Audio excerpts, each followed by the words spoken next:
உயிருள்ளவரை உஷா திரைப்படத்தை மறுபடியும் ரீரிலீஸ் பண்ண போறாங்க. அதுவும் 42 ஆண்டுகளை கடந்ததுக்கு அப்புறமா 4K தரத்துல மேம்படுத்தி ரீரிலீஸ் பண்ண போறதா டி ராஜேந்தர் சொல்லியிருக்காரு. அது மட்டும் இல்லாம புதுசா ஒரு படத்தை இயக்க இருப்பதாகவும் டி ராஜேந்தர் அறிவிச்சிருக்காரு.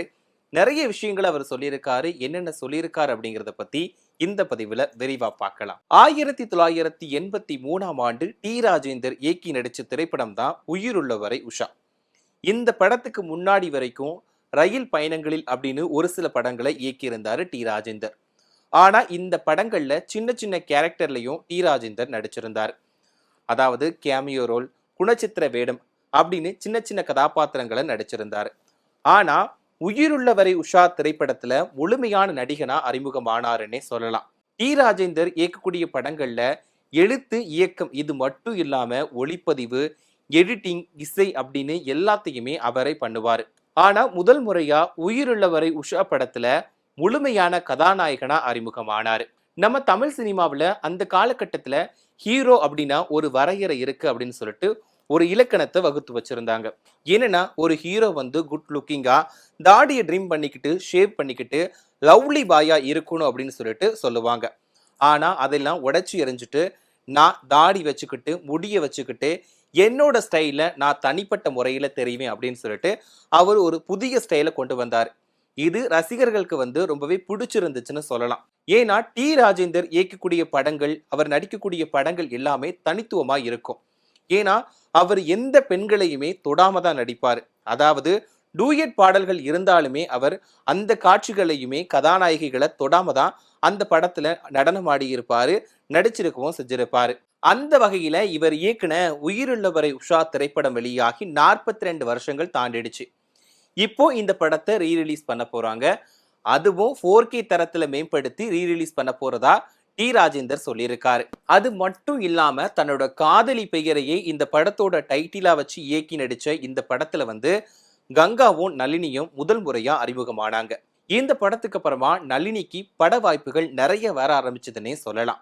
தன்னோட காதலியோட பெயரை இந்த படத்துக்கு டைட்டிலா வச்சிருந்தாலுமே வேறு ஹீரோவை நடிக்க வைக்காம இவரே ஹீரோவா நடிச்சு பட்டையை கிளப்பியிருந்தாரு.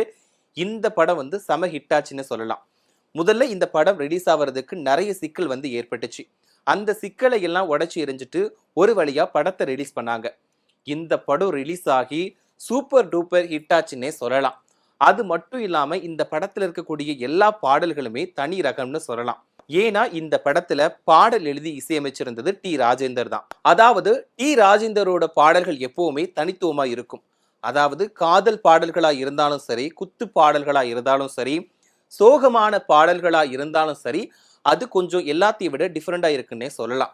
இந்த படத்துலயுமே எல்லா பாடல்களுமே ஹிட் ஆச்சு. குறிப்பா சொல்ல போனா இந்த படத்துல வரக்கூடிய கட்டடிப்போம் கட்டடிப்போம் காலேஜுக்கு அப்படின்ற பாடல் வந்து அந்த காலத்து இலசுகளை வந்து குத்தாட்டம் போட வச்சதுன்னே சொல்லலாம். அது மட்டும் இல்லாம ஏசுதாஸ் பாடல்கள்ல வந்த வைகை கரை காற்றை நெல்லு அப்படின்ற பாடல் ஒரு மெலோடியான பாடலா இன்னைக்கு வரைக்கும் நிலைச்சு நிக்குதுன்னு சொல்லலாம். ஏற்கனவே சொன்ன மாதிரி இந்த படத்தை வந்து 4K தரத்துல மேம்படுத்தி ரிலீஸ் பண்ண போறாங்க.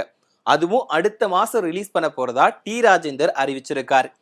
அது மட்டும் இல்லாம டி ராஜேந்தர் என்ன சொல்லியிருக்காரு அப்படின்னா, இப்போ வந்து நிறைய குடும்ப படங்கள் வர்றது வந்து ரொம்பவே கம்மியாயிடுச்சு. அதனால அவர் இயக்குன நிறைய படங்களை அடுத்தடுத்ததா ரீரிலீஸ் பண்ண போறதா சொல்லியிருக்காரு. அது மட்டும் இல்லாம முக்கியமா இன்னொரு விஷயத்தையும் சொல்லியிருக்காரு.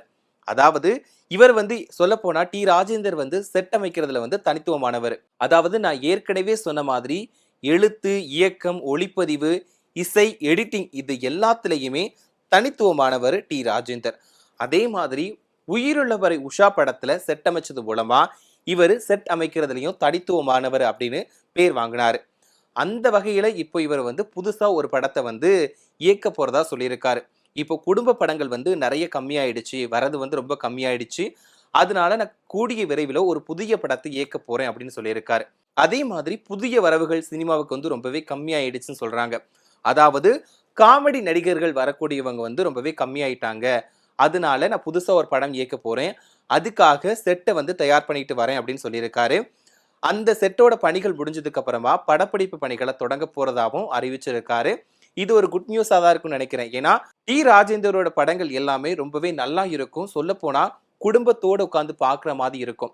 ஒரு லவ்வா இருக்கட்டும், ஒரு சென்டிமெண்டா இருக்கட்டும், அதுல எல்லாமே கலந்து வரும். ஒரு குடும்பமா பார்க்கிறதுக்கு கொஞ்சம் நல்லா இருக்கும் இவரோட படங்கள் அப்படின்னு சொல்லலாம். ஏன்னா இவரோட இயக்கத்துல வந்த நிறைய படங்கள் நிறைய பேருக்கு பிடிச்சமான விருப்பமான படங்களா இன்னுமே இருக்கு. இவரோட பாடல்களுக்குன்னு சொல்லிட்டு தனி பிளேலிஸ்டே இருக்கு. ஏன்னா இவரோட பாடல்கள் ஒரு பக்கம் சோகமான பாடல்கள் மூலமா நம்ம கண்ணில இருந்து கண்ணீரை வர வச்சிருவாருன்னே சொல்லலாம்.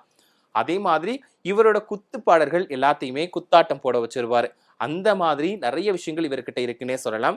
இந்த ஒரு நிலையில இவர் இப்படி ஒரு அறிவிப்பை சொல்லியிருக்கிறதுனால கொஞ்சம் ரசிகர்கள் எதிர்பார்த்துட்டு இருக்காங்கன்னே சொல்லலாம். அது மட்டும் இல்லாம என்ன சொல்லியிருக்காரு அப்படின்னா, குடும்ப படங்களுக்கு ரசிகர்கள் மத்தியில நல்ல வரவேற்பு இருக்கு அப்படின்னு சொல்லியிருக்காரு. அதே நேரத்துல உயிருள்ளவரை உஷா திரைப்படத்தோட 2ஆம் பாகத்தை எடுக்கணும்ட்டு அவருக்கு ரொம்பவே ஆசை இருக்குதாம். இப்போ அவரோட டிஆர் கார்டன்ல வந்துட்டு பிரம்மாண்டமான செட்டை தயார் பண்ணிட்டு வந்துட்டு இருக்காராம். இந்த செட்டு தயாரானதுக்கு அப்புறமா புதிய ஒரு காதல் படத்தை எடுக்க போறதா சொல்லியிருக்காரு.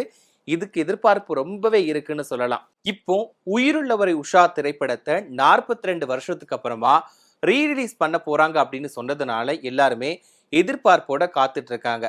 அதாவது அப்போ திரையில பார்த்த அந்த படத்தை மறுபடியும் திரையில பார்க்கிறதுக்கு ரொம்பவே ஆவலா இருக்காங்க. இன்னொன்னு சொல்ல போனா ராஜேந்தருக்கு அந்த காலத்துல மட்டும் இல்லாம இந்த காலத்திலயுமே இளைஞர்கள் அதிகமானோர் ரசிகர்களா இருக்காங்க. அதனால அவரோட பழைய படத்தை இப்போ திரையில பார்க்கிறதுக்கு இப்ப இருக்கக்கூடிய ரசிகர்களுமே ரொம்பவே ஆவலா காத்துட்டு இருக்காங்கன்னு சொல்லலாம். சோ இந்த படத்தை அடுத்த மாசம் ரீரிலீஸ் பண்ண போறதா சொல்லியிருக்காங்க. ஆனா எந்த டேட் அப்படிங்கறத மென்ஷன் பண்ணி சொல்லல. சோ இருந்தாலும் இந்த படத்தை பார்க்கிறதுக்கு ரசிகர்கள் ரொம்பவே ஆவலா காத்துட்டு இருக்காங்கன்னு தான் சொல்லலாம். நீங்க உயிருள்ளவரை உஷா திரைப்படத்தை பார்த்திருக்கீங்களா? உங்களுக்கு இந்த படம் பிடிக்குமா அப்படிங்கறத மறக்காம பதிவிடுங்க.